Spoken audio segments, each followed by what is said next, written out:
The LA Dodgers were trying to win their first World Series since 1988. They came up a little bit short, but they were the class of the National League. Alongside John Farrell, Mark Teixeira, I'm Adnan Burke. Let's take a look at the senior circuit. Tex, start us off first. When it comes to the wildcard teams, who will be the second wildcard, fifth overall in the league? This might be a surprise to some people, but I really like the Mets. When you look at DeGrom and Syndergaard, they have one of the best 1-2 punches in all of baseball. If their lineup stays healthy, John, I think they're going to make a run. Yeah, I can't argue with the depth of the pitching they have there, but my second wild card team is going to be the Arizona Diamondbacks. What Mike Hazen and Torey Lovullo have got going out there, it's pretty special. Even with J.D. Martinez signing in Boston, there's a strong offense and a pitching staff led by Zach Greinke. I think it takes them back to the postseason. Yep, and I am a huge fan of the Diamondbacks as well. That's why I have them as my first wild card.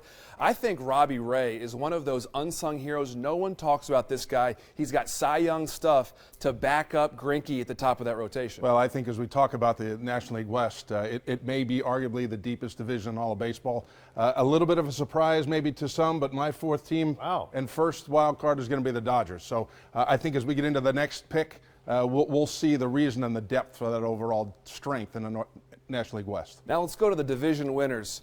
I got the Nationals in the East. This is not a big surprise here. They are absolutely loaded, but I think this team has the most pressure of any team in baseball because it might be Bryce Harper's last year in D.C. Well, I think along with the strength of the offense that they're going to have, that's where the Rockies, for me, with the additions of Wade Davis and Shaw in that bullpen, make them a different team. It's an explosive offense, and as you're seeing, the National League West is a deep and talented division. So you have the Rockies winning the West. I've got the Dodgers repeating. I have them as my number 2 team in the National League. They have most of their guys back. As long as they got Kershaw healthy, this team is going to be a threat all year long. And how many home runs can that first baseman hit in a full season? We have Cody Bellinger healthy and in that lineup all year long. Watch out. Yeah, great lineup, there's no doubt. I'm with you on the Nationals winning the East. Anytime you've got Strasburg and Scherzer to lead things off in that rotation, it's going to be all eyes on Bryce Harper, obviously, for what's upcoming as he goes through this season. But still, they're going to repeat in what is otherwise maybe a little bit of a down year in the NL East. No doubt.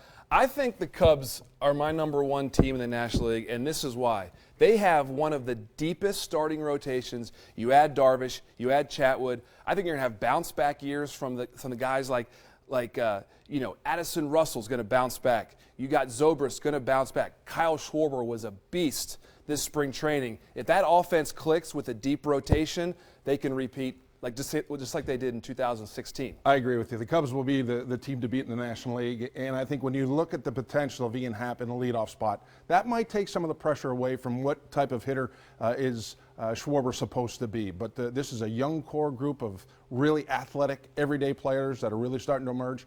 Darvish, obviously, being added to this club in that rotation. They're the class of the league. 3 straight NLCS appearances. They're going back for a 4th. Yeah, well, certainly when it comes to the major teams, are the Cardinals on the outside looking in for you guys, the Giants as well. Of course, Mad Bum's going to be out for a while, but pretty straightforward when it comes to the class of the National League for both John and Tex.